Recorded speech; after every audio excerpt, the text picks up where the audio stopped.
On this episode, we cover the Joe Rogan Experience 2404 with guest Elon Musk again. The No Rogan Experience starts now.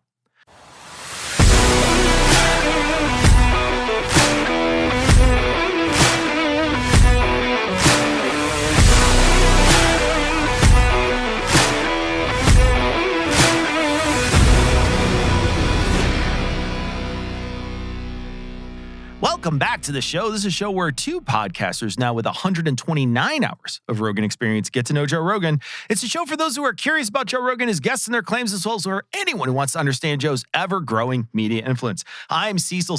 I'm joined by Michael Marshall, and today we're going to be covering more of Joe's October 31st interview with Elon Musk because they said so much untrue stuff we couldn't fit it in a single episode. So, Marsh, what are we going to talk about today? Yeah, you're absolutely right. There was so much in this. So today we're going to focus on immigration as our main event. And then inevitably we've got an undercard, which is anti-trans rhetoric. But there is some stuff in there that we haven't heard before. Okay. All right. Well, before we get to our main event, we want to say thanks to our Area 51 All Access Pass patrons. That's Fred Argruthius, Dr. Andrew Gibson, the online physics tutor. Don't thank me. Your show is just worth investment. Grodius, the end of all things. Mike Fish, Carissa Gunderson, Slarty Bartfast, Stargazer 97, the Fallacious Trump Podcast. I think a more normal name is not sufficient. I'm going with Stone Banana, Angie Matke, Billionaire Oligarchs, Darlene. Fine, I'll just put normal names. 11 Gruthius, Laura Williams. No, not that one. The other one. Cindy Lynch, yes, that's Cindy Lynch. Blue Ridge True Crime Podcast, Am I Robot? Captcha says no, but Maintenance Records say yes. Chonky Cat in Chicago punches Nazis, Normal Names, and Scott Laird. They subscribe to patreon.com/NoRogan. You can do that too. All patrons get early access to episodes, as well as a special patron-only bonus segment each week, which you heard last week because we combined it into one giant section. So we're going to play that. That's the one bonus that people got, the extra long bonus last week, but you can check it all out at patreon.com/NoRogan. But for now, our main event. It's time! Huge thank you to this week's veteran voice of the podcast. That was Tony in Tennessee announcing our main event. Remember that you too can be on the show by sending a recording of you giving us your best rendition of It's Time. Send that to noroganpod@gmail.com, as well as how you'd like to be credited. Okay, so this obviously is going to be a lot about immigration. There's a ton of clips we've got to get to. They spend a ton of time talking about immigration. We even used some clips last time that they talked about immigration in, but there's a whole scheme that they want to uncover, and we're going to start talking about Hillary and Obama and their stances on immigration. But what's so crazy is it's very easy to demonstrate just from Hillary's speeches from 2008 and Obama's speeches, when they were talking about immigration, they were as far right as Steve Bannon when it comes to immigration. Yes. Hillary was very MAGA. I'm sure you've seen that campaign speech, which she was talking about if anybody's committed a crime, get rid of them. And if you're here, you pay a hefty fine and you have to wait in line. It was really crazy. It's crazy to listen to because it's as MAGA as Marjorie Taylor Greene. Yeah, I mean, have you seen these videos people post online where they'll take a speech from Obama or Hillary and they'll interview people on college campus or something and say, what do you think of the speech by Trump? And they're like, oh, I hate it. He's a racist bigot. I'm like, just kidding. That was Obama. No, actually, that was Obama or Hillary. To your point, literally the dissenter's been moved so far. Yeah. Yeah. The left is the left has gone so far left that they need, they can't even see the center with a telescope. Okay. Just want to point out that Obama and Hillary's positions on immigration were essentially the immigration policy we've had for a very long time. They just believed the Republican hype that the Democrats were open borders. That's not true. Yeah. Obama and Biden deported people at record numbers more than other Republican administrations had deported people because they have to appear and have to constantly be vigilant to appear tough on immigration because the center in this country is tough on immigration. So in order to capture the center, they have to do those types of things. We've always had this policy. And just that little little clip at the end, that little piece at the end where he says, "Oh, if you take a speech by Trump and then you say it was and say it was Obama, people will immediately hate it." I've seen the exact same thing happen where people say, "What do you think about this thing that Biden said?" And then someone will be like, "Oh, I hate it." And then they'll say, "Oh, by the way, Trump said it." And they'll be like, "Oh, you're a misinformation machine, et cetera, et cetera." So I've seen that happen all the time. It just happens with people who are uninformed. That's all it is. We've seen that on Joe Rogan. We've seen a clip where Joe Rogan thought Biden said a crazy thing, and then he realized Biden was repeating something that Trump had said. He was recounting something that Trump had said. Absolutely right. Yeah, and he suddenly changed it. But yeah, you're right. I mean, basically, anything other than a hardline approach on immigration would get slaughtered by the right wing of the American political sphere. So centrist politicians will take a right-of-center immigration policy to shore up vulnerabilities to attack the right. That's not to say that Hillary Clinton might not have also had particularly anti-immigration views, but even if you were a left-wing candidate to try and get elected, you would be pandering to a part of the country that wants an extreme immigration policy. But Hillary Clinton wasn't as extreme as Steve Bannon and wasn't as extreme as Marjorie Taylor Greene. That's obviously ridiculous. It shows that Joe hasn't spent a lot of time genuinely listening to any of those people that he's just named. And once again, as we see with Elon multiple times through both these shows, Elon is illustrating that he gets his information from videos he saw online. He's talking about these gotcha videos, and those gotcha videos are designed to skew and distort deliberately. It worked on him. Like, if somebody with those gotcha videos, that's not like a one take, I've gone to the first person I found and recorded the first thing they said. There's a lot of recording goes on, and they pick the thing that makes the people they're talking to look the stupidest because they're designed as a propagandist tool, and it's a tool that works on Elon. Yeah. And to touch on a piece that you mentioned where you mentioned the differences between sort of, what maybe the Trump administration thinks and what Hillary thinks, we can very much see the difference in the enforcement of those immigration things. You can very much see in the difference in how they are treating people who are in the system versus what is happening now. At least in the system with Biden and with Obama, there was an opportunity for somebody to get asylum, and we weren't kidnapping them outside of their immigration judge court date. So there's a very big difference between what is happening. So now America is not alone in its problems with immigration and its problem with censorship. And so we're going to talk a little bit about immigration and censorship that's happening in England. Yeah, and you see the consequences, particularly in places that don't have free speech, right? Like England, where they lock people up for memes and stuff. Literally. Yeah. 12,000 people this year. 12,000? 12,000 arrests for social media posts. I mean, yeah, some of these things you read about it, and it's like literally, it's someone had a meme on their phone that they didn't even send to anyone, right? And they're like in prison for that. Yeah. And there was a case in Germany where a woman got a longer sentence than the guy that raped her because of something she said on a group chat. Wow. Was it an immigrant who raped her? Yes. Yeah. It was his culture. Yeah. He didn't know. He didn't know better. Yes, I think she said something, not like was critical of his culture, and she got a longer sentence than the guy who raped her in Germany. So let's start with the UK. We covered that on the live show just a couple of weeks ago. Again, it wasn't 12,000 people who were arrested for social media posts. It included all malicious communications, including harassing phone calls. So anytime you used a communications device in order to harass someone, that counted. It wasn't people who were sharing memes. That's not what this was. And listen to what Elon believes is happening. That someone has a meme on their phone that they didn't share with anyone, that they just downloaded for some reason.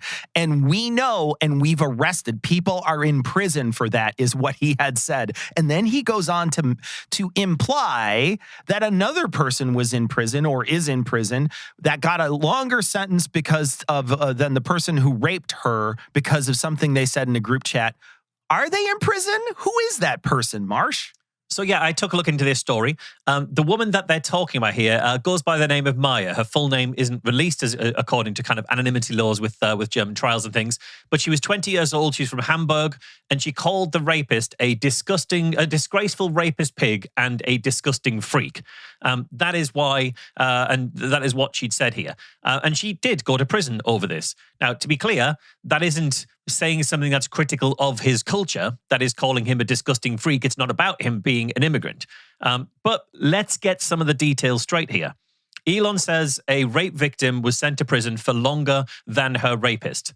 Maya was not the rape victim in this story. What happened was this rapist's phone number was released on Snapchat. It was publicly leaked. She found that number, didn't know the guy, WhatsApped him, having seen the story, and said, "You are a disgraceful rapist pig, a disgusting freak." And she was sent to prison for this. Now, the thing is, I'll say, yeah, she was absolutely right. He is disgusting. He is disgraceful. Rape is abhorrent. She is right about those things. But she was indeed sentenced to a harsher prison sentence than he served, in that she went to prison for a weekend. And he got a non-custodial sentence. But there's context here. There's context to understand. She got this sentence because she'd already had prior convictions for theft, and she didn't turn up for her trial, and so was essentially sentenced as a result of that. Huh. Meanwhile, the rapist wasn't given a soft sentence because it was his culture to rape people. He was given a non-custodial sentence because he was 15 at the time of the crime. And so he was only subject to juvenile sentencing. There wasn't an option to send him to prison for this because Germany's laws around juvenile criminals doesn't include a custodial sentence for this crime. He wasn't tried as an adult. There were limits to what sentencing he could possibly receive. So you can completely disagree with the outcome here. You can say that the rapist should have been given a custodial sentence even though he was 15. You could say that German defamation laws shouldn't come with a threat of a weekend in prison, even if you have prior convictions and you don't turn up for the case and you get done under contempt of court and things. What you cannot dispute in any of this is that this is not a case where a woman got a harsher sentence than her rapist because he was an immigrant and she disrespected his culture. Yeah. The entire framing of this story here is completely wrong. So wherever they heard this story, that place was either dangerously wrong or deliberately distorted. And it's come to Elon Musk's attention, and now he's sharing it on the biggest podcast platform in the world, and it's all untrue. Okay, this next clip is continuing on talking about England. Yeah, until so. I mean, these like lovely sort of small towns in England, Scotland, Ireland. You know, they've been like sort of living their lives quietly. They're like the hobbits, frankly. So it's in fact, J.R.R. Tolkien based the hobbits on people he knew in small town England, because they were just like lovely people who like to, smoke their pipe and have nice meals, and everything's pleasant. The hobbits in the Shire. The Shire, he was talking about, places like Hertfordshire, like the Shire is around in the Greater London area, Oxfordshire type of thing. The reason they've been able to enjoy the Shire is because hard men have protected them from the dangers of the world. And but since they have almost no exposure to the dangers of the world, they don't realize that they're there until one day, 1,000 people show up in your village of 500 out of nowhere and rape and start raping the kids. This has now happened God knows how many times in Britain. And the crazy literally thing raping. is, it's right. Like there's some 10-year-old got raped in Ireland like last week. Yeah, there's literal rape They gangs. snatched some kid. Yeah. Yeah. And if you criticize it, you can get arrested. And that's where it gets insane. It's like, how are they not protecting literally criticize people? it. I just want to touch on the Hobbit thing. No notes about that. British people are all very short. Marsh is different. Marsh is a wizard, so he's normal sized, but the rest of them are hobbits. Yes, yeah. I'm much older than I look as well. That's kind of the whole thing with this wizard thing I've got going on. But oh God, last episode it was all about drug zombies. This episode we're talking hobbits. This guy will do anything to avoid seeing people as equal human beings. It's so true. Like they are all just NPCs in his world. Man. They really, really are. You're not wrong. I do have to say, I'm a big fan of him describing Oxfordshire as part of the Greater London area. Oxford is as close to Birmingham as it is London. It's like 60 miles from London. That is not traditionally known as the Greater London area, unless you just assume everything in the UK is London. I do. Yeah, a lot of Americans do, to be honest. Especially when it comes to the accent. Anyone from England has a London accent, apparently. But what he's describing here is basically he's talking his way through that ludicrous hard men create soft times create soft men, soft men create hard times. That meme. And that's because this 54-year-old man can only understand the world or communicate in memes or in references to Lord of the Rings and things. And he says, until one day, 1,000 people show up in your village of 500 out of nowhere and start raping kids. That's happened God knows how many times in Britain. And he's actually right. That has happened a lot in Britain, but a bit less often since the 11th century when we stopped getting invaded by... Yeah, it's timeline's off. Yeah. Yeah, exactly. And what I do think is interesting, he says literally, it's happening all the time. The raping kids happening all the time. There's a case in Ireland right now he brings up as evidence of all of the number of cases in Britain. It's happening all the time in Britain. Here is a country that quite famously throughout its history isn't British. It doesn't want to be British. Is not British. It's its own country. Really, really pushed against the idea that they're British quite a bit. There was some disagreements over it. Yeah, some quite lengthy disagreements over it. But it just shows how much investment he has in the truth and accuracy of what he's saying. How these are... The reason he is so bringing these things out with such a flat understanding, such a minimal, shallow understanding, is because these just bubble up to the surface of Twitter where he vibes. He gets the vibe of what's going on. So what about Ireland? Well, currently the name and the nationality of the rapist in Ireland who did rape a 10-year-old girl hasn't been released, but that's customary in cases of sexual assault in Ireland. That is just the law in Ireland. You don't release the name of the perpetrator until there has been a conviction in order to make sure that there is an assumption of innocence before guilt. However, that hasn't stopped people spreading the rumor that it was an illegal migrant. I don't know for certain whether it was or wasn't. But as a result, there were protests where police vans were set alight. And those protests were stoked by people like James Goddard and other far-right leaders, which is almost certainly how Elon Musk came to know about the story in any kind of way. But even if it turns out that it actually was a migrant or a refugee who did commit this crime, what that means is that a refugee committed a crime. Yeah. And that's bad, but it's bad because it's bad when crime gets committed by anybody. It doesn't tar all refugees with this same brush as Elon would like it to. Yeah, he's trying to single out immigrants as if they are bad people instead of going after the crime itself, right? To say, hey, anybody who commits this crime is bad. And then he very specifically says, yeah, 500 people show up at your door and start raping kids. He's not saying that one immigrant did a bad thing. He's saying all immigrants, these 500 people, are doing a bad thing because they are all the same. This is degrading immigrants to try to say that they are all criminals and all sexual predators. That's an awful shitty racist thing to say that he just said on the largest podcast in the world. Yes, it is. All right. He's going to continue talking about that same piece. We're not skipping any tape here. This is the next piece here. Continuing talking about that case. I think it was the Prime Minister of Ireland actually, posted on X because after that, some illegal migrant snatched a 10-year-old girl who was like going to school or something, and violently raped a 10-year-old girl. And there was the people were very upset about this, and they protested.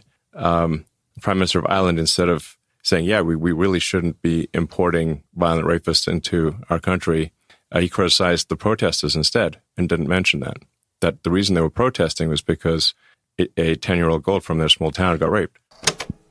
So again, you don't know that he was a migrant. He might well have been. He might not have been. The name has not been released of this suspect here. Similarly, the Prime Minister was criticizing the protests because they were attacking police, because they were burning police vans. These were riots as protests. But he says, instead of saying that we shouldn't be importing violent rapists, nobody imports violent rapists. It wasn't on a customs form. There wasn't an import tax category for violent rapists. Like, what's in the box? One violent rapist. People are people. Most are good. Some aren't good. That's true wherever they're from in the world. And if you only care about the rape of young girls when it's an immigrant you think is the perpetrator, your concern isn't for the girls there. It absolutely isn't. Very true. Very true. This is continuing the tape. We haven't skipped anything. They're going to continue talking about mass immigration. So here's the question. Why are they supporting this kind of mass immigration? And is there a plan involved in all this? Is this incompetence? Is this ignoring the fact that they don't have a handle on it? So they're trying to silence dissent? Like, what is happening? Because if you wanted to destroy civilization, if you wanted to destroy Western civilization, which George Soros seems to want to do, and there's just so there's a guy I think who I don't know if he's been on your show. God Saad. Yeah. Has he been on the show? Good friend of mine. Yeah, he's great. He's been on multiple times. Oh, great. That's all. He's awesome. So, the way he's got a good way to describe it, which is suicidal empathy. Yes. So, is that you prey upon people's empathy. You say like, well, you feel sorry for something, for some group, and then like, well, and that empathy is to such a degree that it is suicidal to your country or culture. And that's suicidal empathy, because I think we should have empathy, but that empathy should extend to the victims, not just the criminals. We should have empathy for the people that they prey upon. But that suicidal empathy is also responsible for why somebody arrested 47 times for violent offenses gets released and then goes and murders somebody. In the U.S., that's you see that same phenomenon playing out everywhere, where the suicidal empathy is to such a degree that we're actually allowing our women to get raped and our children to get killed. I love that they have to put a qualifier on empathy to make it sound bad. They have to create a new word in order to make empathy sound bad and make you want to reject it. Yeah, absolutely. And notice in all of that drive-by on George Soros there. Oh, yeah. As Elon Musk is saying, like, if you want to destroy Western civilization, and as Joe says, if you want to destroy Western civilization, and Elon says, which George Soros seems to want to do. So again, we can see where Elon is getting his information, because it leads to this anti-Soros kind of conspiracy theory stuff. And then Elon says, empathy should extend to the victims, not just the criminals. That is a total straw man. Nobody is saying don't have empathy for the victims. Nobody is suggesting that empathy should only be extended to the criminals. In fact, what people are saying is we should be thinking about the fact that criminals are human beings. How do we stop them being perpetrators in the future? How do we rehabilitate them so that they don't commit crimes in the future? That's the things that we're talking about here. And he's not talking about just the criminals either. What he's saying is when somebody from a class of people commits a crime, we should be demonizing that entire class of people. Yes. We shouldn't have empathy for anybody who is from the same background as that criminal. That is a totally different thing. He's saying we shouldn't be allowing the rape and murder. Nobody is allowing the rape and murder of anybody. That is not a decision people are making. This is all racist strawmanning, essentially. Okay, so this next bit is talking about vetting people who come into, who immigrate into another country. But it just doesn't seem like that would be anything that any rational society would go along with. That's what makes me so confused. It's like you're importing massive numbers of people that come from some really dark places of the world. Well, there's no vetting is the issue. It's like it's like if there's no vetting, like people are just coming through.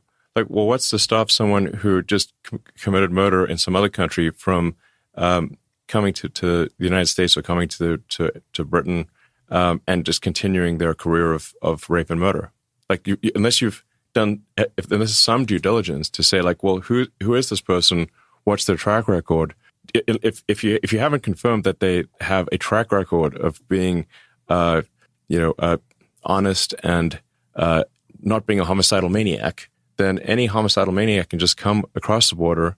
And that's not to say everyone who comes across the border is a homicidal maniac, but if you don't have a vetting process to confirm that you're not letting in people who will do some serious violence, you will get people who do serious violence sometimes coming through. Well, especially if you don't punish them.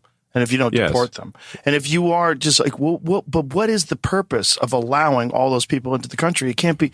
I wouldn't imagine that anyone in their society supports this. Well, let me explain. So Just notice that Joe says these people come from dark places of the world.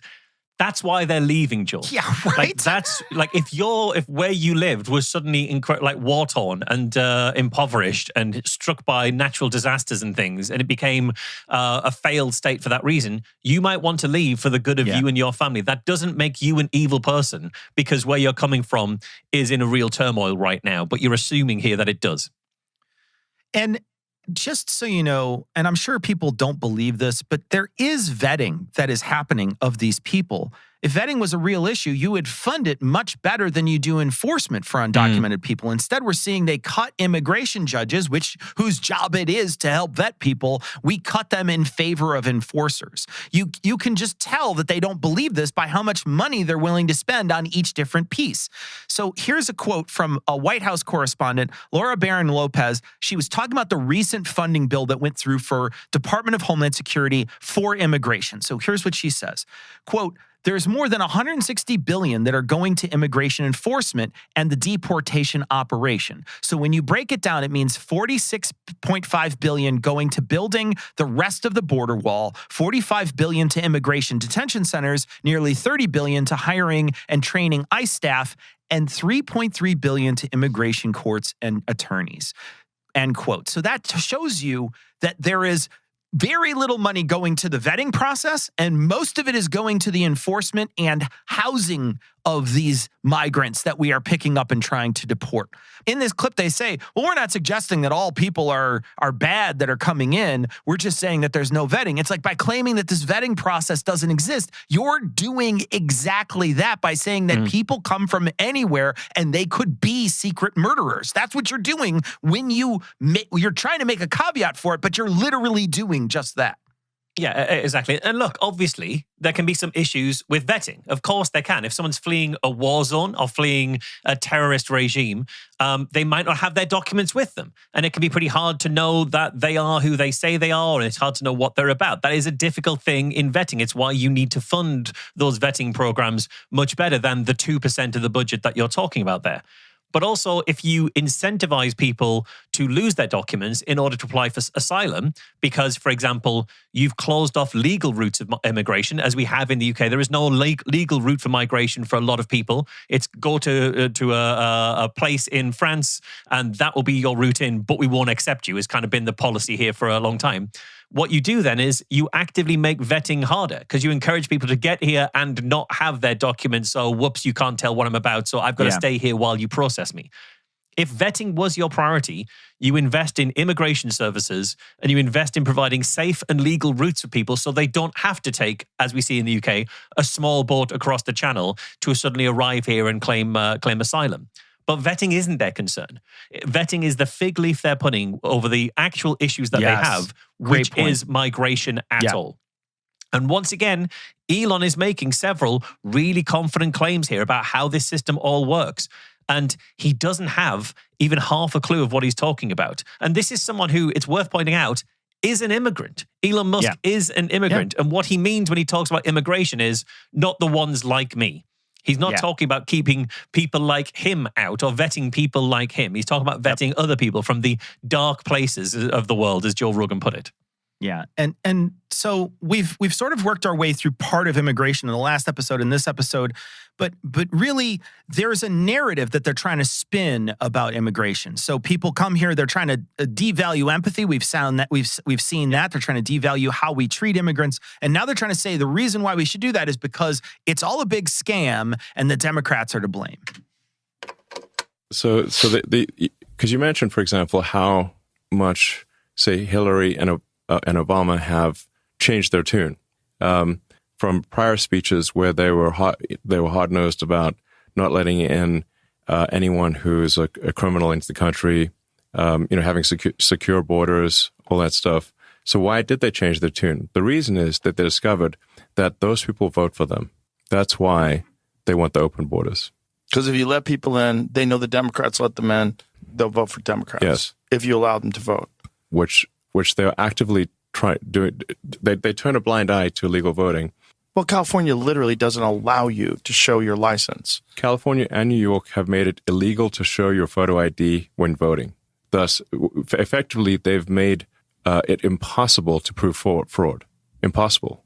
They've essentially legalized fraudulent voting in California and New York and many other parts of the country. There's no rational explanation that I've ever seen anyone give as to why that would be the policy. Unless you were trying to just allow people to vote illegally, because there's no other reason. If you need a driver's license or you need an ID for everything else, yes, including just recently to prove that you were vaccinated.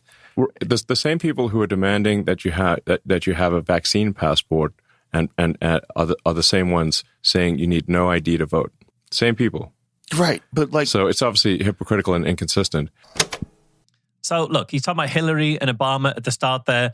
They changed their tune because they were no longer seeking office. So they didn't have to say things that pander to immigration hardliners. That's why their language will change. Their tune will change from their hard-nosed approach. They're no longer seeking office. They don't need to pander to you. Yeah. And he says very confidently here, immigrants are voting. That's not true. Immigrants cannot vote. Federal elections, they're not allowed to do it. He doesn't have any proof. He's just saying it very confidently. I think he's just lying here. Yeah, absolutely. He says, they turn a blind eye to illegal voting. So at that point, that is saying that it is a deliberate ploy. It's a deliberate plan. Well, prove that. Offer literally anything. In fact, there's a very rich guy sitting currently in half a White House who would bite your hand off. He'd bite your hand off for any evidence of illegal voting. He lost more than 60 cases claiming there was voter fraud. If Elon Musk has evidence that people are turning a blind eye to illegal voting, Donald Trump would be first in line to have that evidence. Yeah. And I know we've mentioned this multiple times before, but Joe brings up voter ID a lot on this show. And I just want to mention, if you've never listened to the previous shows, maybe this is your first show, voter ID, the reason why we have voter ID as a sort of a bad policy is that if you happen to be someone who doesn't have a lot of time in your schedule or the money to go get a license, if you don't need it, if you use public transportation all the time, you don't necessarily need a driver's license, you might not take time out of your busy schedule, especially if you work multiple jobs to try to keep yourself above water in the United States, to go get a license. You might not do it if you're in poverty. It might be a thing that you just don't bother to do. We don't carve out any time for people to do this. Give people a full day off of work, if that's the case. Paid day off of work to go get your license renewed and fixed every single year, or go get a voter ID card every single year or whatever. They don't offer those types of things. They just say, well, you need to go do it. And of course they do that very specifically because they know that people in poverty won't do that sort of thing. They won't take time out of their schedule to do that sort of thing because they're busy trying to live. And so they know that they're going to essentially silence the voices of tons of people all the way across the country. And there's plenty of ways to prove that you are you without actually having an ID. You can use signatures, which is what we use across the country. Yeah, exactly. I mean, the facilities that would be there to implement voter ID, those facilities won't be rolled out with the same level of support in all the communities that need it. Yes. The times that those buildings are typically open will be the same types of times that people are working. So only people who can afford to take time out will be able to go to them. There's all sorts of ways that it bakes in discrimination against people who are in poverty or in other sort of marginalized communities. One really fun thing that struck me to compare during Joe's conversation there, on the last show, not the last one, on the live show we did at QED, Joe talked about how scary it was that the UK were about to bring in digital IDs. Yeah, that you're going to have a digital ID coming in and you have to show it for all sorts of things. Digital ID is in part a way to make it easy to prove their ID when it comes to voting. So there isn't voter fraud. Now, we don't need it. There isn't voter fraud in this country, just as there isn't in yours. I don't want it. But it is a solution to what he's talking about right now. And he demonized it 2 shows ago, on our show. We covered him saying that digital ID is a big, scary thing. Here he's turned to Elon Musk. Well, why can't they just get people to show their ID for voting? Yeah. Which is it, Joe? Which is it here? Yeah, and then there's a false equivalence too that he throws in here where he says, like, essentially the people who wanted a vaccine passport want to say you don't need ID to vote. Those are 2 very, very different things. You go and get a thing that is useful to you, especially as someone who has to probably deal with the public very often. During a pandemic, you go get a vaccine and then they give you a card. It's not like you're going there for nothing. A lot of people that are in poverty don't even vote because they don't feel like the system even represents them. So they're not getting anything out of voting. voting. They don't get giant tax breaks like you do, Joe, for voting. Yeah. They get nothing out of it. They just keep getting kicked over and over again. So there's a difference between the outcomes of those two pieces. Okay, so we're skipping a little bit ahead here, and they're talking about immigration still and apprehending people, et cetera.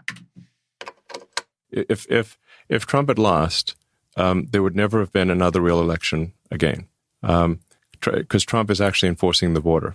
Now, you can point to situations where there's been, immigration.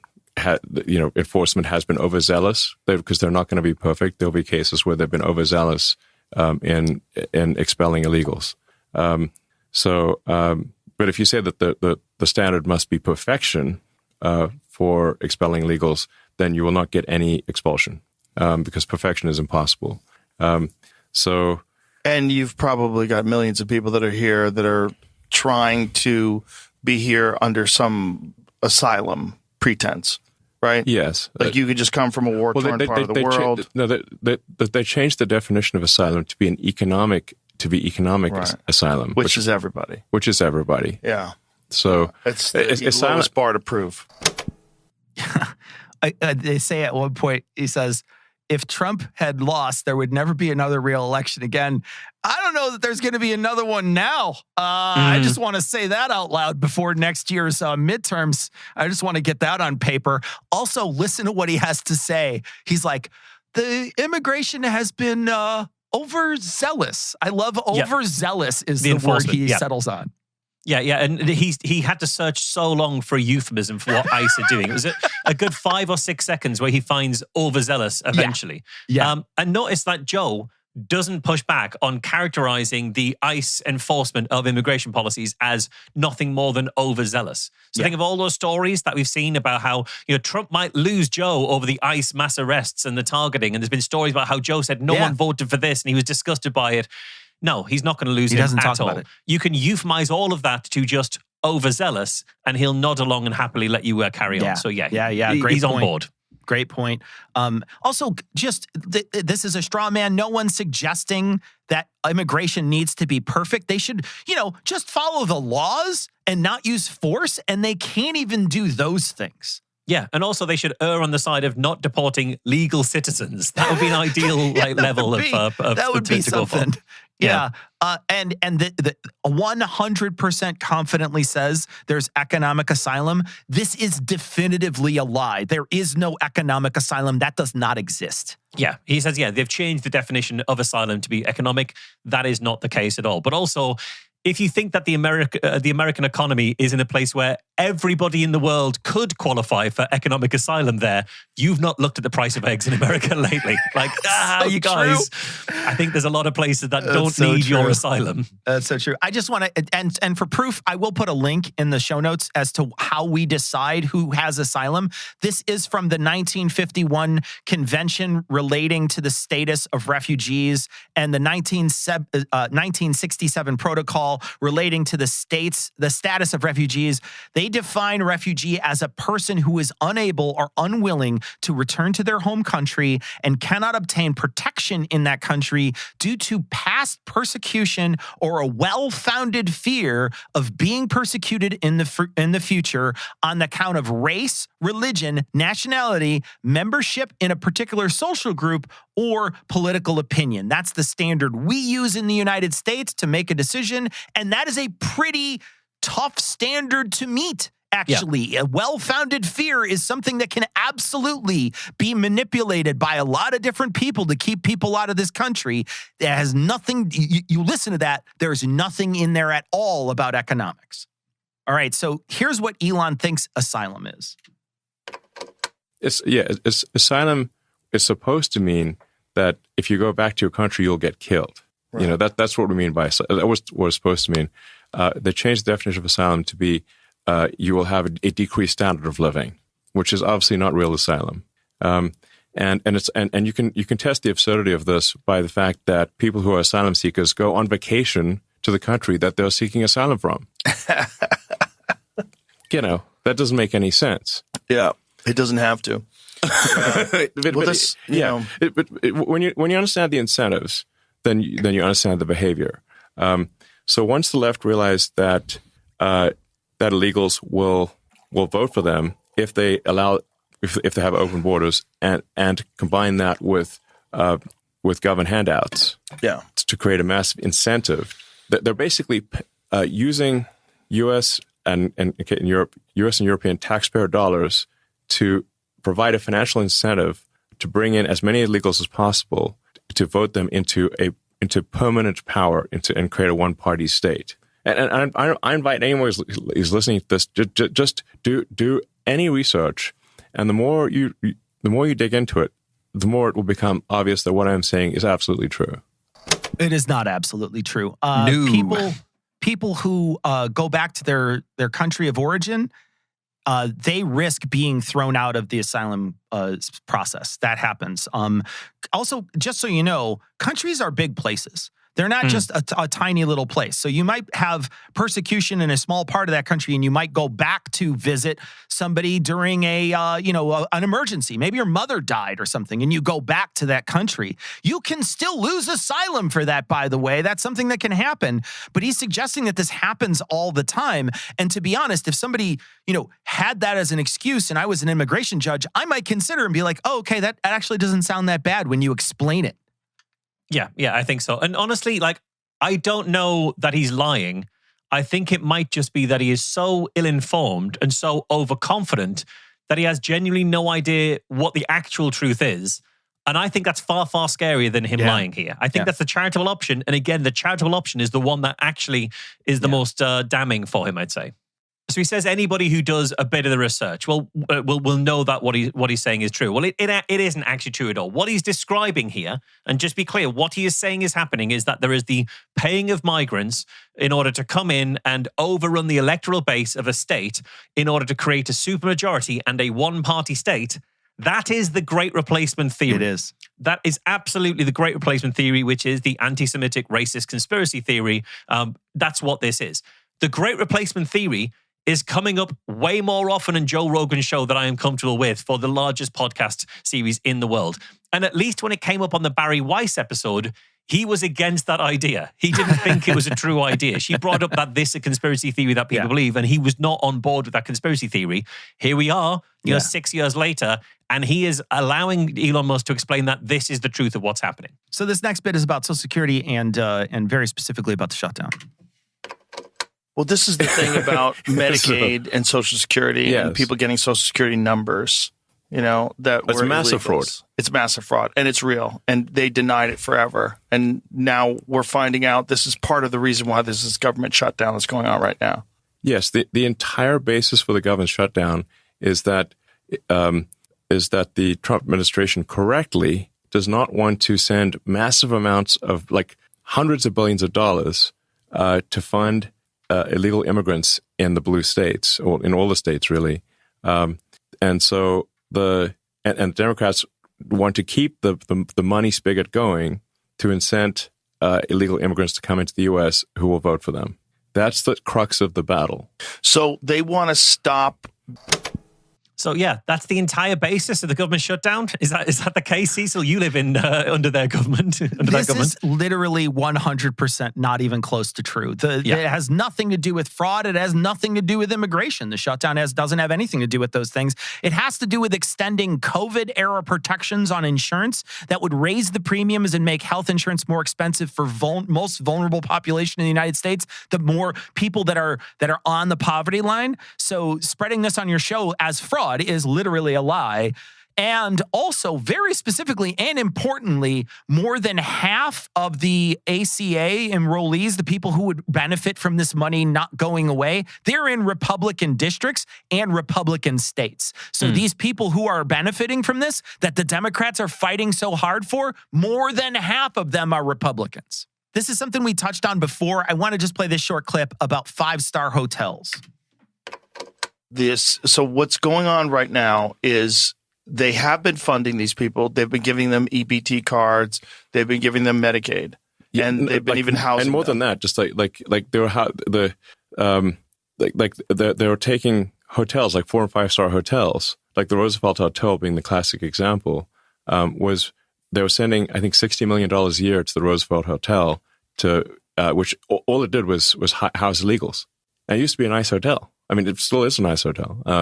But for all around the country, this was happening. And all tax dollars. Yes. Yeah.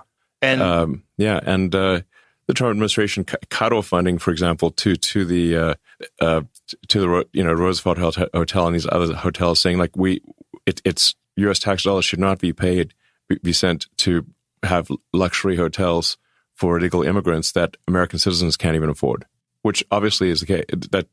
That's insane. That's what was happening. Okay, that's just a lie. They don't get EBT. So they don't get government assistance for food. Some immigrants much farther along in the process that have a green card and that have done some work to become citizens, they might have access to EBT, but you don't just get EBT when you show up here in the United States. That's a lie. That's just not true. They also don't get health insurance. That's another thing that they try to push. That's not true. And the 5-star hotel thing, that's a misinterpretation of the spending of that money. It's not true that immigrants are just spending nights in 5-star hotels based on how they get here. And it also neglects the entire busing of migrants to a cold place during a cold time from Texas that was happening, where people had to rush to try to figure out a place to put them when we already had places for undocumented migrants in Texas, and they decided to bus them in other places to cause this kind of chaos. Yeah, and that hotel thing, that's the kind of rhetoric that comes up here in the UK as well, where people will say, well, why are migrants being paid to be why are we paying to put migrants up in 4-star hotels? And what people assume when they hear a 4 or a 5-star hotel is that building, they've got, the beautiful room, there's one person in it, there's a room service, it's incredible luxury. And what in reality is we are like hiring some of that room spaces and like lining it up where there's multiple occupancy in that one room, and they're not having a luxury experience. There's some of the hotels that may once have been considered 4-star or may have rooms that are 4-star, but actually they are not getting the 4-star luxury experience at all. It's just that they need to go somewhere. Certainly in the UK, the reason for that is we have underinvested in the kind of place, the kind of housing that we used to have immigrants live in. And because there's an underinvestment, we have to have them go somewhere. Yeah. And so we have to hire hotel space for them. But we do that in as least comfortable a way as possible. But it still creates this rhetoric point that can be used to point score. And also, let's roll back to the last episode.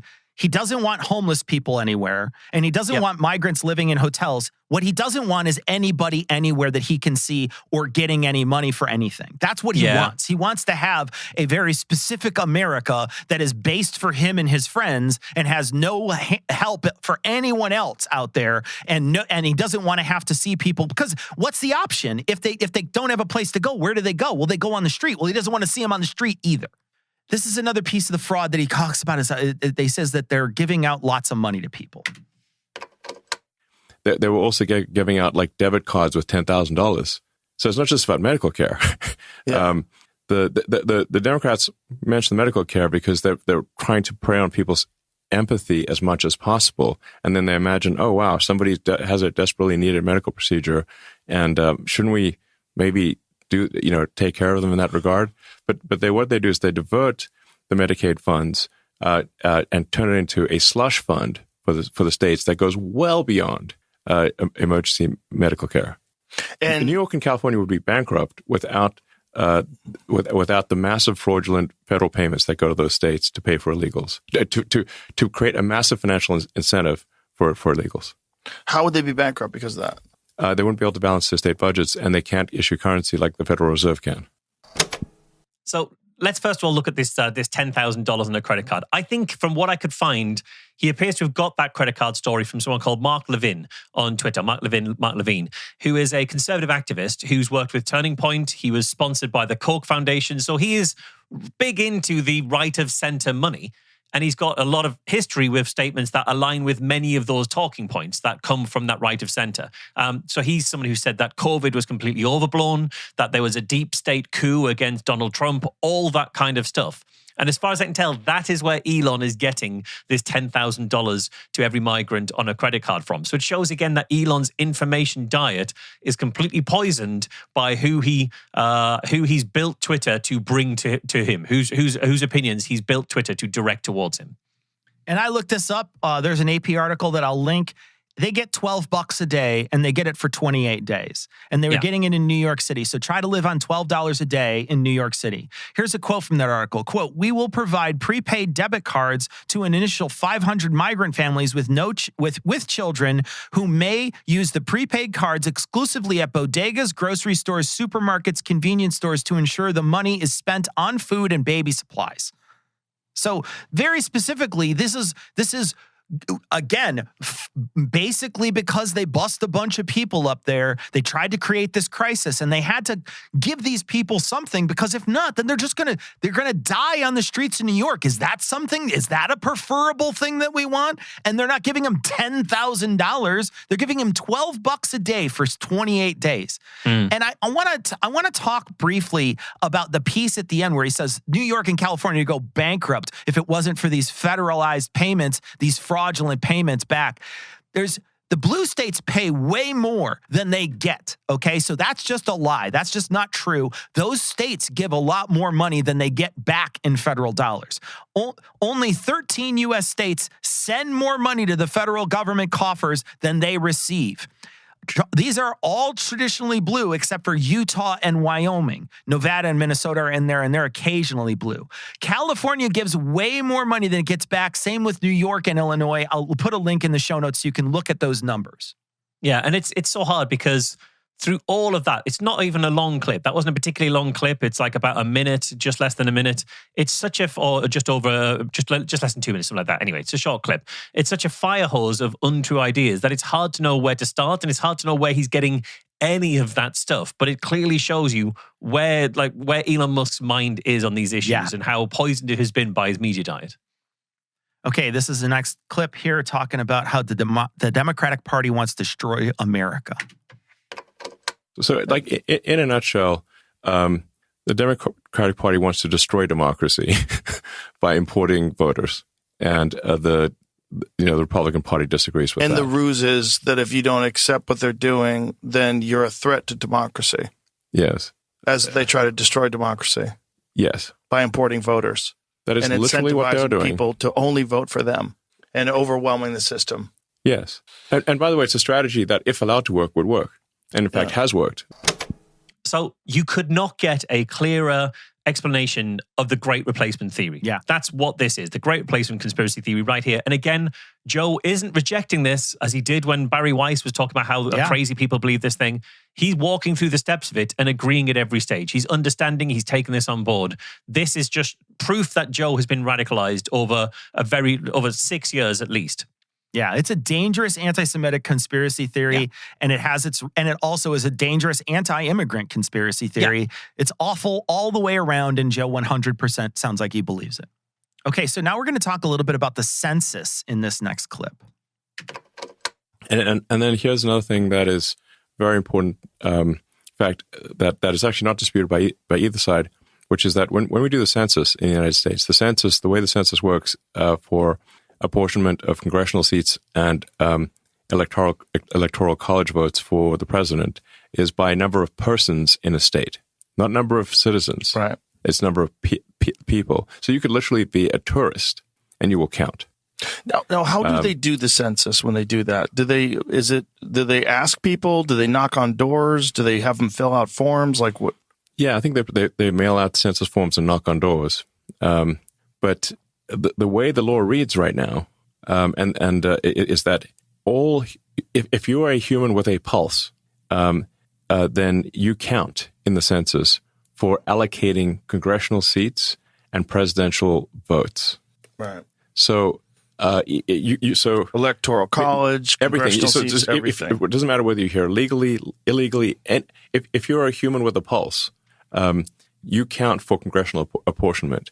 So that means that the more illegals that California and New York can import by the time the census happens in 2030, the more congressional seats they will have, and the more presidential electoral college votes they will have. So they're trying to get as many illegals in as possible ahead of the census, and because all human beings, even tourists, count for the census.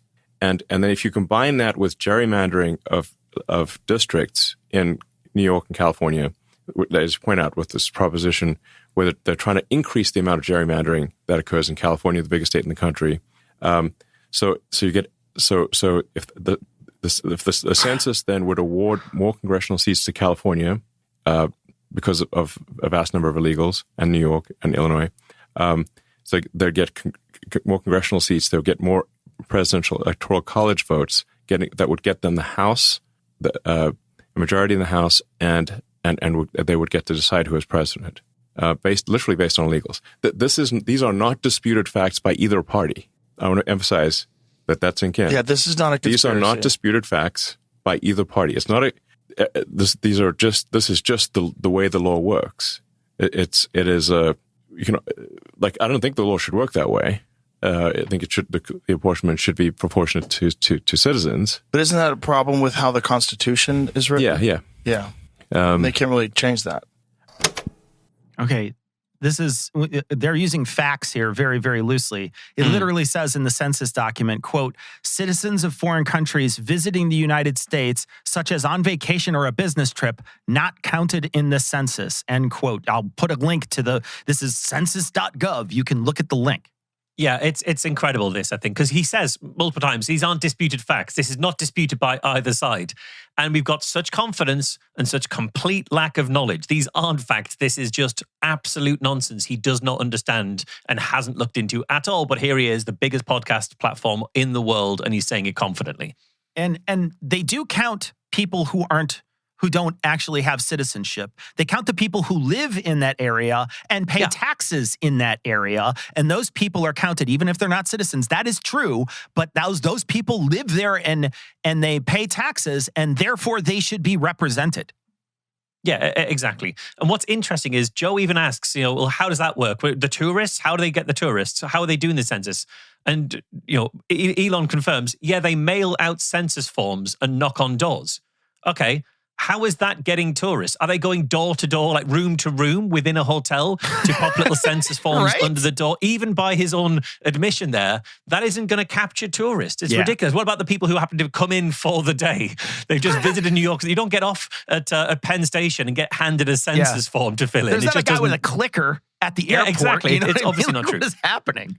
And that makes sense, because why would tourists possibly count? It does make sense to count the people who actually live there, because you need to know how many schools to have, how many hospitals to have, how to allocate resources for the residents who are going to be there. But nobody would count tourists. Like, what is this? The nativity. Nobody is censusing tourists. Like, just return to the birthplace of your ancestor for Christmas so we can count you there. That'd be a terrible census. Great callback there. I love it. Look. The census happened when Trump was in office last time. Why are you still complaining about it? Your guy did it. Well, the real answer to that is because there'll be another census in the future, and they need to manufacture a threat that's big enough to warrant Trump running for a third term. Oh, that is what it is. You've got to have me in because the census is coming, and you don't want them in for the census. But all of this from Elon, honestly, it sounds to me like a man who is trying to recount something he only half remembers having read on Twitter and isn't expecting any kind of pushback. And even when Joe asks a very simple question, he's like, I think it is like forms and things, but he just doesn't understand any of it because it's nonsense. And he's never thought about it because he just uncritically accepts what he sees on his radicalization engine. Okay, this last clip in the main event is talking about undocumented truck drivers. Yeah, I mean, we actually do have a shortage of truck drivers, but there's actually... Well, that's why California's hired so many illegals to do it. Have you seen those numbers? Yeah. I mean, the problem is when people don't know how to drive a semi-truck, which is actually a hard thing to do, then they crash and kill people. Yeah. A friend of mine's wife was killed by an illegal driving a truck, and she was just out biking. And there was an illegal who didn't know how to drive the truck or something. I mean, and he ran her over. So I mean, the thing is for something like you can't let people drive sort of an 80,000 pound semi if they don't know how to do it. But in California, they're just letting people do it because they need people to do it. Well, they also they want the votes and that kind of thing. But yeah, cars are going to be autonomous. Okay. So got that little piece in there about autonomous cars. It was referring to them talking about things that'll change based on AI. So that's one of the things that they were talking about. But this is 100% a lie in the sense that they're saying that California is just giving these licenses out in order to get a CDL, which is a commercial driver's license in California. It's just as hard to get as it is anywhere else in the United States. But that state actually has pretty rigorous requirements. It requires residency, proof of identity. You have to have a medical exam. You have to have good eyesight. You have to take a written and a driving test in order to get that particular driving license. What they're complaining about is shitty business owners giving the people access to a truck, and they're attributing it to the government instead of saying there's shitty, awful business owners out there who will exploit an immigrant in order to drive their truck. And they're not bringing up those business owners at all who are breaking the law by giving their vehicle to someone who shouldn't be behind the wheel. They're blaming it on the government itself, saying they're forging these documents in some way, and that's not true. Yeah. And he does bring up that one story of his friend's wife who was out biking, who gets hit by a truck driven by an illegal immigrant. I tried to look into that. I couldn't find anything. And that's a shame, because that feels like a really important story to find. He did tweet about this on the 15th of October. And said, and he was saying that's why autonomous vehicles are good, because there are safety standards in place, and therefore that wouldn't happen if it was a autonomous truck, that it wouldn't hit someone in that kind of way. But I can't find any reference to who it actually was. I'm going to keep looking at some point, but it feels like an important story that would have got some serious coverage when it happened. So I'm surprised there isn't a record of it anywhere that I can find. Yeah. All right, we're going to move on to our undercard. And the undercard's banging. The undercard's filled with fights. All right, so for the undercard this time, of course, if you're going to have a person who runs Twitter on, you of course have to talk about anti-trans issues, which are everywhere on Twitter and everywhere in our current government and culture. And so this is going to be a piece about anti-trans rhetoric that's playing out in their conversation. There's only a few clips here, but it's important to point out. So we're going to start out with what they call the social media chain of command. It's got to be fun, though. It's got to be fun to know that you essentially disrupted the entire social media chain of command, because there was a very clear thing that was going on with social media. Yeah. The government had infiltrated it. They were censoring speech. And until you bought it, we really didn't know the extent of it. We kind of assumed that there was something going on. Yeah. We had no idea that they were actively involved in censoring actual real news stories, real data, real scientists, real professors, silenced, expelled, kicked off the platform. Yeah. Wild. Yeah. Yeah. For telling the truth. For telling the truth. Okay, literally none of that happened. A person that was previously in government, who was running as a candidate for government at the time, Biden, asked to have images of his kid taken off the platform because it was essentially revenge porn. And they were posting naked images and sexual acts on Twitter. And they said, please take these things down. They had no power whatsoever. He was just a person running for government. And now they're saying it's a government conspiracy to cover it up. And when the government did ask people to take stuff down based on COVID denialism, it was because they were trying to help censor misinformation during a global pandemic. Yeah, and this is how history gets rewritten in real time, I think. And I almost had an undercard from this conversation about the rewriting of history, the rewarping of kind of history. And instead we went for this trans conversation, which I think is interesting, and it's worth us kind of, you'll see why. But I think we see this quite often on Joe's show. How many times has he just accepted a completely warped version of a timeline?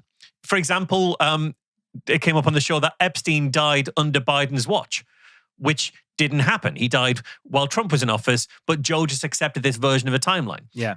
Then we have the version of the timeline where Joe was completely neutral going into the election until he sat down with Trump, and then he was so impressed by Trump that swung it for him, and he changed. We see this kind of rewriting of history, this accepting of a warped timeline.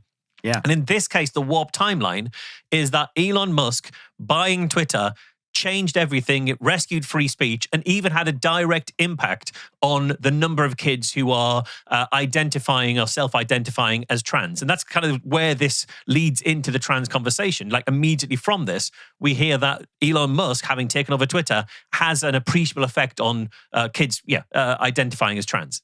Yeah, and here's that next clip. And I'm sure you've also, because I sent it to you, that chart that shows young kids, teenagers identifying as trans and non-binary, Right. literally stops dead when you bought Twitter and starts falling off a cliff when people are allowed to have rational discussions now and actually talk about it. Yes. Yeah. Okay, so I couldn't find this anywhere. I couldn't find a graph. I did find an article. This is from the Williams Institute. I'll put a link in the show notes. It's an article entitled "How Many Adults and Youth Identify as Transgender in the United States?" And here's a quote from it. Compared to our prior estimates, the current estimates for adults have remained relatively steady regarding the percentage of who identify as transgender. And then they showed that there's more children actually coming out as transgender. So I don't know what they're talking about. I couldn't personally find it.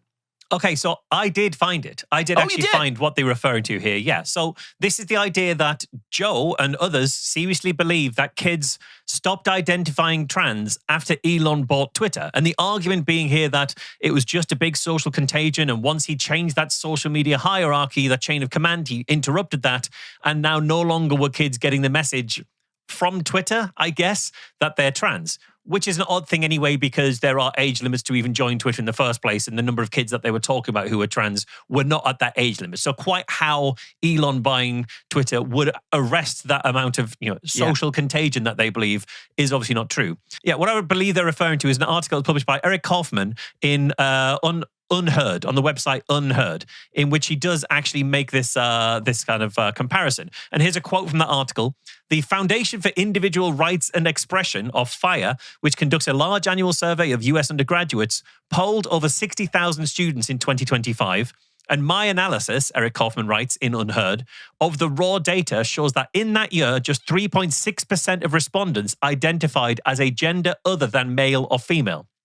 By comparison, the figure was 5.2% in 2024 and 6.8% in both 2022 and 2023. In other words, the share of trans-identified students has effectively halved in just 2 years.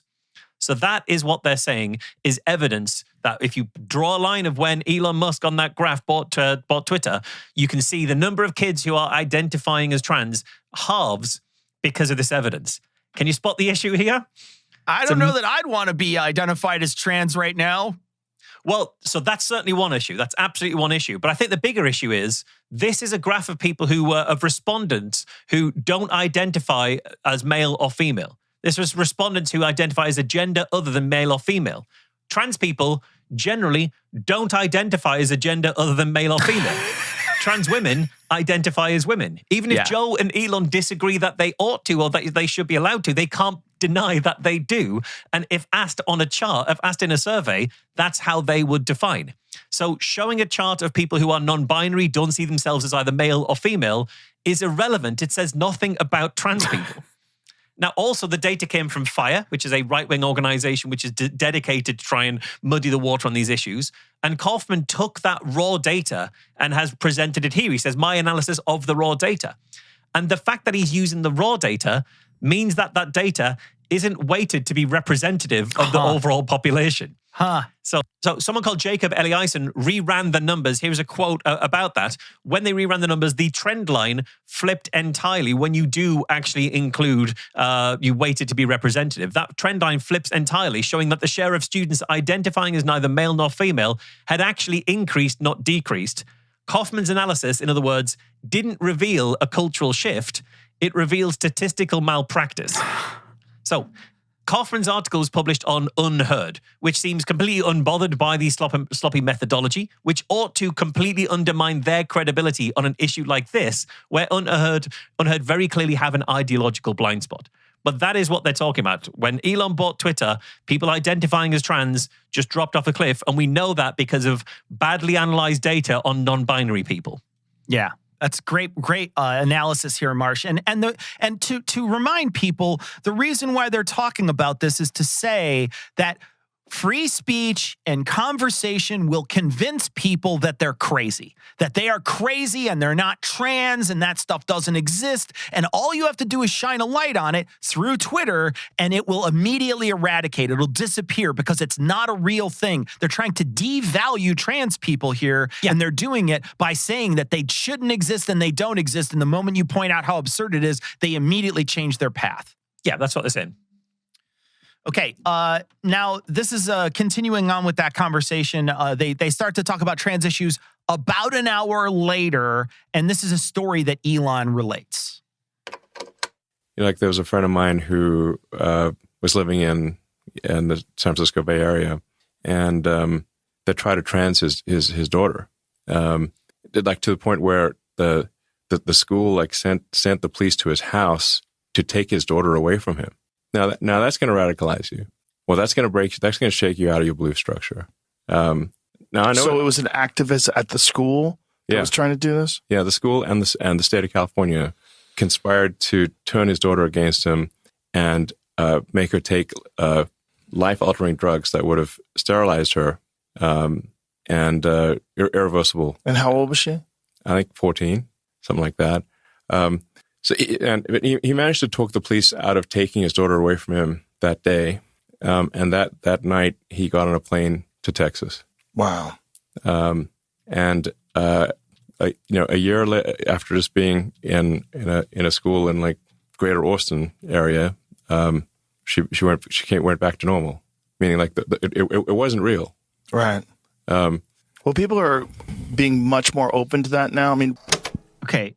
They tried to trans his daughter. It's like a verb. They tried to trans her.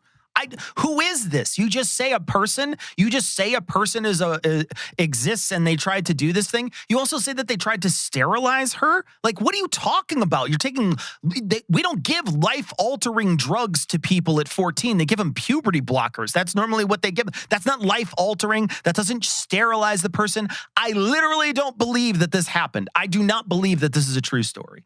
Yeah, I'd like to normally be to take things at good faith, but I struggle to accept this as a fully true story too. So he says that, she went back to normal. Like, okay, yeah, suddenly being whisked off to Texas by a parent who doesn't believe that you're trans might persuade you to think this isn't the right time to come out the closet. I could understand this. But so I don't really believe that this actually happened to a friend of Elon's. So the story is that a trans activist at the school sent police around to his house in order to take his daughter away for him in order to be transitioned. That's not a power that the school has. It's not even power that a parent has with or without the consent, without either the consent of the other parent or a court order. You can't have one parent just making that decision without like the other parent being on board or a court deciding that they can. So it feels like this seems unlikely to be an accurate retelling of the story. Also, this friend of Elon's that this definitely happened to, is this a different friend to the one whose wife was killed by an illegal immigrant truck driver and wouldn't have been had the truck been autonomously driven by Elon's AI? Or is it a different friend from the one who happened to take his kids to the murder library where a drug zombie was? Elon seems to have a lot of friends who end up in ideologically convenient issues and circumstances for him to tell them the largest podcast in the world. Sure does. Sounds like when a comedian's like, I have a friend who, and you're like, yeah, sure. I'm sure you have a friend who. Yeah. Okay, so this next piece is about an opinion piece on being transgender is a social contagion. Wall Street Journal yesterday had that opinion piece that this whole trans thing, there's a lot of evidence is a social contagion. Absolutely. And Colin Wright wrote that. And then he's getting death threats now, of course. And on Blue Sky, there's people talking about exterminating him, which is one thing that you are allowed to say on Blue Sky, apparently. You're allowed to say horrible things about people, say possibly truthful things about this whole social contagion. Because that's when you get 9 kids that are in a friend group and they all decide to turn trans together, something's wrong. Something's wrong. That's not statistically here's feasible. Like you can convince kids to do anything. You can convince kids to be a suicide bomber. Right. So which is why they do in some countries, why they choose children to do that. Yes. Yeah. You can train kids to be suicide bombers. And if you can train kids to be suicide bombers, you can convince them of anything. Yeah, especially with enough positive enforcement and cultural enforcement, and the idea that that's not the case. The kids are malleable. Yes. The minds of youth are easily corrupted. Yeah. An opinion piece that is anti-trans. Wow, so brave. Just so brave to put that in the paper. Again, this is Joe hearing stories on Twitter or something, and then it's just now a reality to him. And I want to point out really quickly the idea that we're trying to manipulate and warp young minds, that's a projection, because that's something that they do when they put Bibles in schools. Yeah, and also I would say that it's not just young minds that are malleable and easily corrupted. We've seen here two men in their 50s whose minds are incredibly malleable to what they're reading online. So yeah, we've opinion piece about trans people saying that actually being trans is a social contagion. There's good data for that. This is what Joe is putting forward. I found the opinion piece is from the Wall Street Journal. Here is a quote from it. Recent data offer a mixed picture.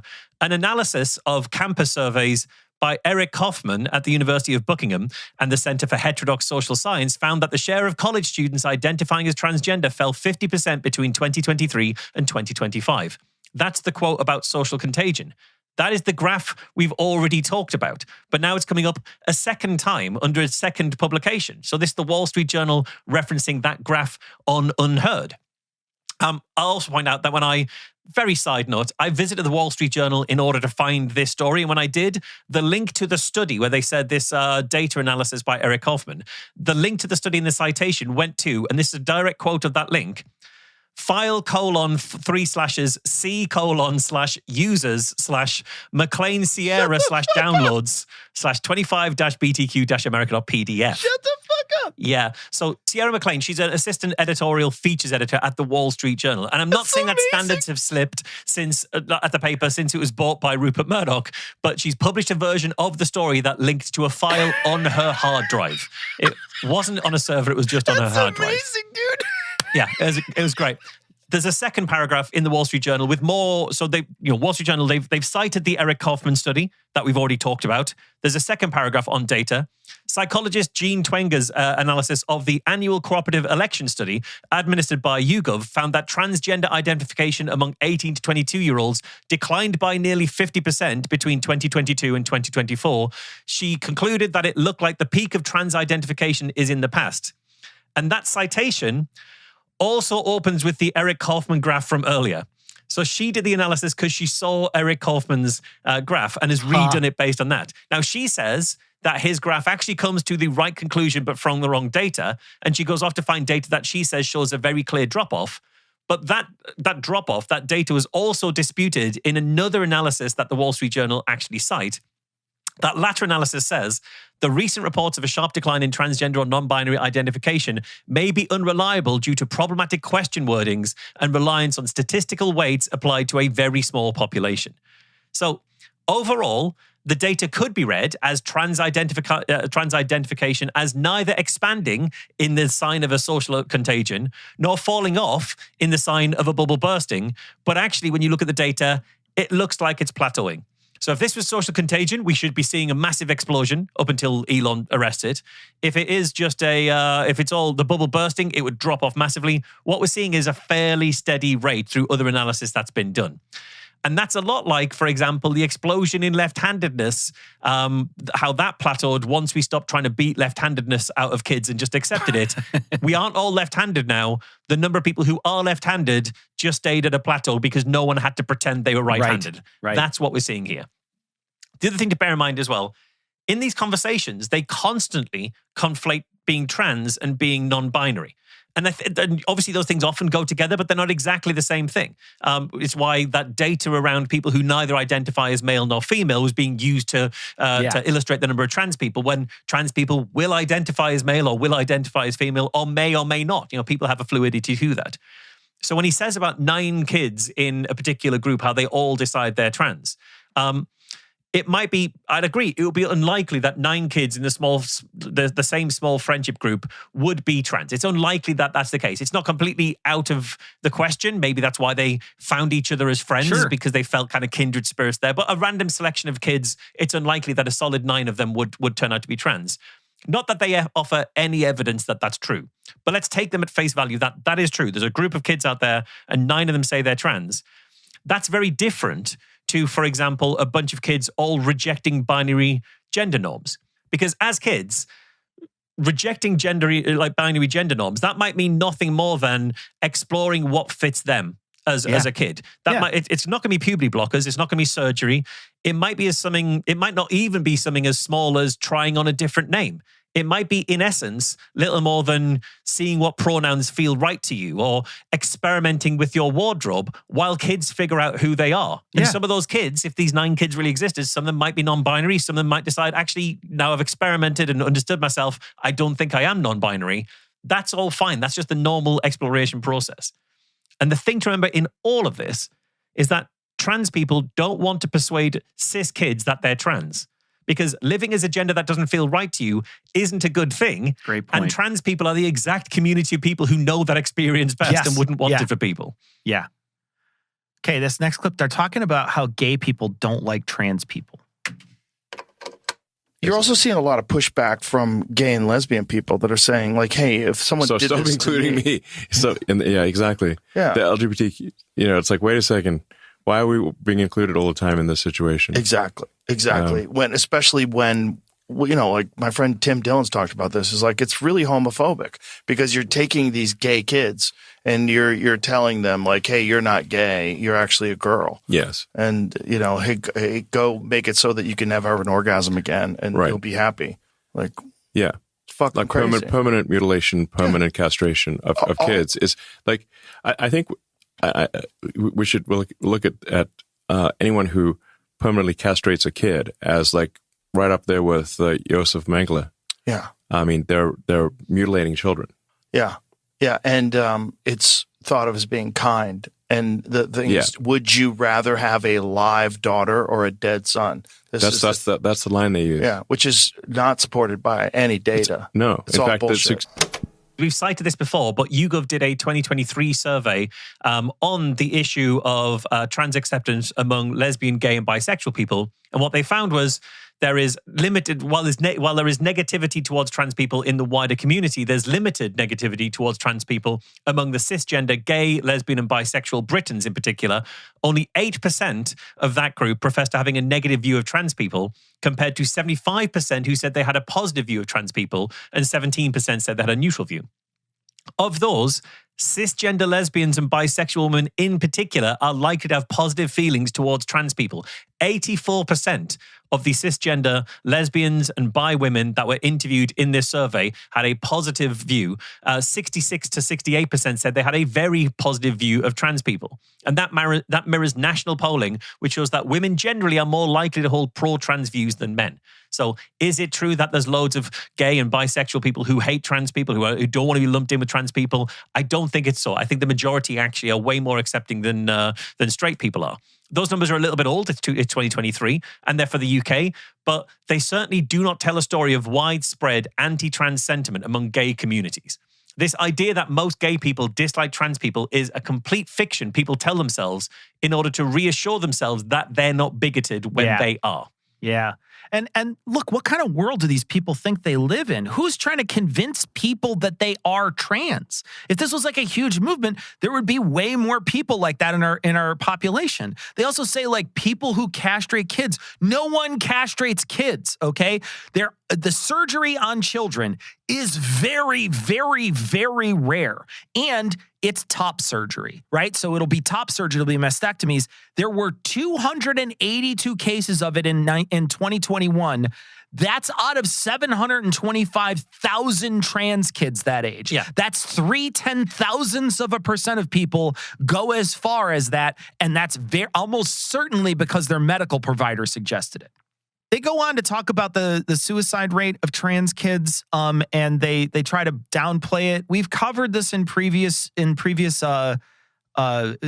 episodes, and it's really just based on faulty studies and how there was a Swedish survey that essentially said that trans kids were more likely to kill themselves than normal kids. And like, yes, of course, that's true. Yeah, that seems it was like trans people more generally. It wasn't kids. It was trans people after surgery were still had a higher level of suicidal ideation than cis people. But whenever it gets brought up as if to say that you have a higher level of suicidal ideation than before surgery, and they found the exact opposite of that. Yeah. But it's constantly brought up as a gotcha in this kind of way, and they do it again here.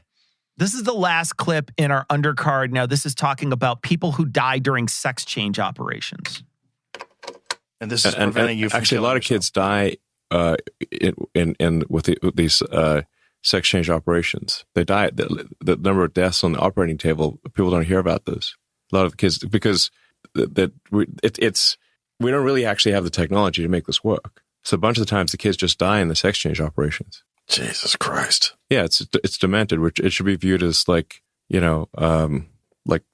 evil Nazi doctor stuff. Basically. Well, that's why it was like real Nazi, not the bullshit fake Nazi stuff. Crazy that even pushing back against something that seems like fundamentally, logically very easy to argue, the old Twitter would ban you forever.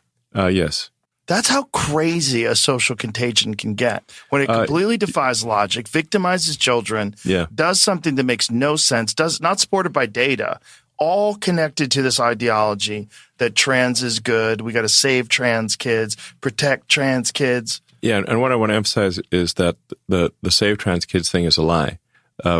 If you castrate kids and trans them, the probability of suicide increases. It does not decrease. It substantially increases. The studies have done that I've seen, the risk of suicide triples if you trans kids. So you're not saving them, you're killing them. Moreover, during the sex change operation, there are many deaths that occur during the sex change operation. Jesus Christ. It's just crazy that this is a real issue. Yeah. It's a nightmare fever dream, and people are finally waking up from it. I just get so disgusted when Joe calls this a social contagion. Like, it's so disgusting that Joe is like, oh, these people who finally feel brave enough to let themselves be who they are, that's a social contagion. That's genuinely disgusting that he's calling it that. That's genuinely disgusting. And I could not find a single anything that suggests that there's a huge risk in trans surgery of death. I couldn't find that. It feels like he's making that up. Yeah, so I agree. I think he is making this up. I agree about the social contagion thing too. I think Joe is comfortable saying social contagion now because of all the Wall Street Journal stuff that we've just covered that he thinks proves that. If it dropped off after Twitter, then clearly it was a social contagion. So it just shows how the manipulated data put out through pretty authoritative sources can have a genuine effect here. It's having a genuine effect on Joe.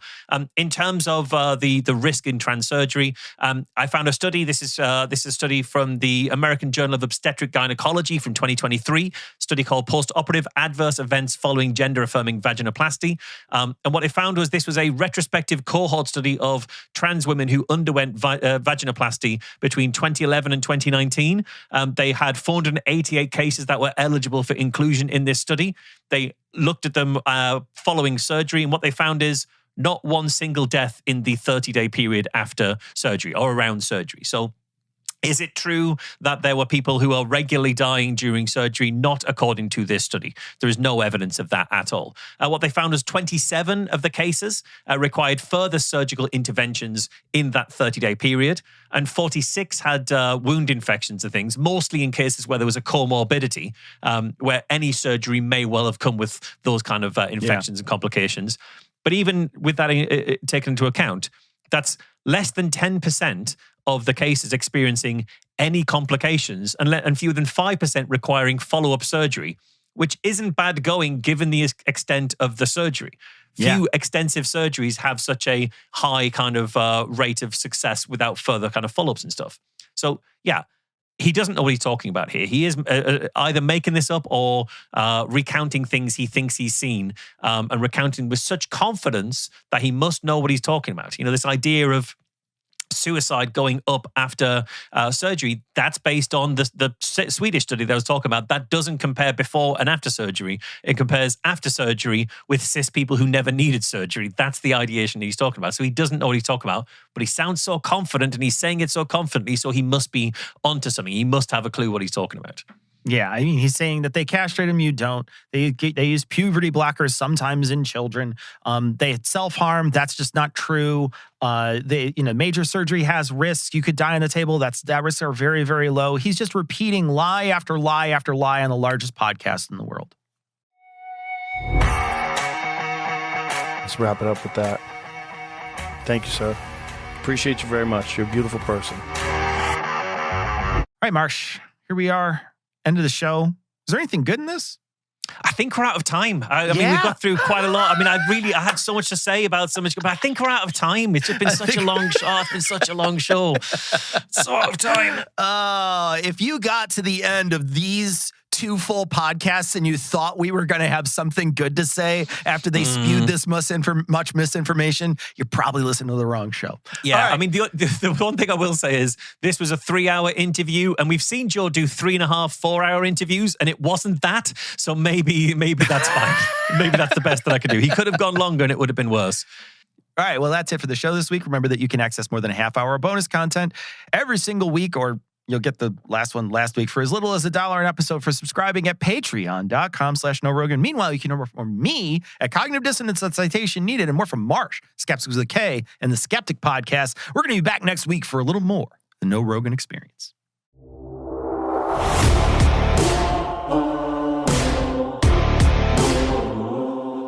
If you love the show, please rate and share it. If you want to get in touch with us, become a patron, or check out the show notes, go to NoRogan.com, KNOWROGAN.com.